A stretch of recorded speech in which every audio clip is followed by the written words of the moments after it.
विकास कामं तुमच्याकडे? भाऊचे विकास कामं म्हणजे सांगायला जितकं सांगितलं ना 2 घंटे पुरणार नाही इतकं काम त्यांनी केलेलं आहे चौकडं.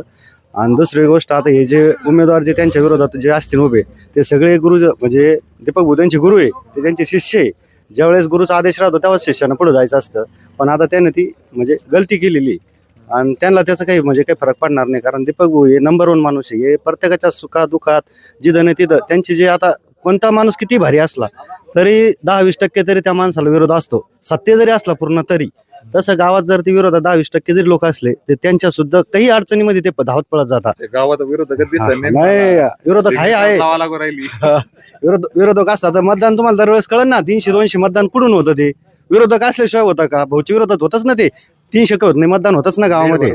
मग लीड वर्ग फक्त गाव 70% भाऊच्या मागे आहे ना, 10-20% तर राहणारच ना. प्रत्येक किती माणूस भारी असला तर असं होतच ना. तर त्यांच्या सुद्धा ते सुखादुखात पळत जातात. हे बी काही अडचण विरोधाच्या पण चांगले जात आहेच विषय. त्यामुळेच कोणी विरोधात बोलत नाही. हा, म्हणजे कारण कसं आहे, कधी कोणावर काय वेळ येईल काही सांगता येत नाही. भाऊ त्या ठिकाणी एकदम म्हणजे पुऱ्या ताकदीने उभे राहतात. ते पूर्ण लगेच आता हे आताची घटना झाली आमची, ती लईनीला चिटकला होता तो सोमनाथ, तो आजीनाथ समजा. आता भाऊच्या इथं पहिला होता तो 2-4 वर्षापूर्वी. आता दुसरीकडे कामाला असताना तरी सुद्धा त्यासाठी ते तिथं दिवसभर थांबले. त्यांचा मुलगा ते स्वतः सगळं त्याचं पूर्ण मार्गी लावलं. आमदार साहेबाला 2 तास थांबवणं जोक आहे का? कोण थांबू शकतंय असं? कोण करू शकत? सर्वसामान्य माणूस आमचा आगोर आहे.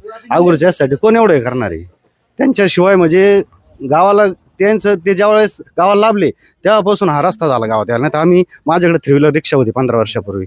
त्यावेळेस स्टेशनला जायला पाऊस जर झाला जात येत नव्हतं. म्हणजे जायची परिस्थिती कठीण होती. हा जो रस्ता केला ना, इथं वडा होता पहिला.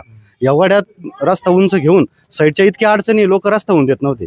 त्यांना सगळ्याला सामोरे जाऊन तो रोड आपल्याला गावाला जोडला. त्यावेळेस ही लोणी बी जायला लागली ना, तिथं कोणाला जाता येत नव्हतं. आणि इकडे हे जे रस्ते आहे ना, आता इकडे बी रस्ता आहे रेल्वे पटरीच्या पलीकडून डोबी वस्ती म्हणून, तिथं सुद्धा वड्यात रस्ता होता, तिथं डांबरी केला. इकडे तिडी रस्ता आहे, हा पण डांबरी केला.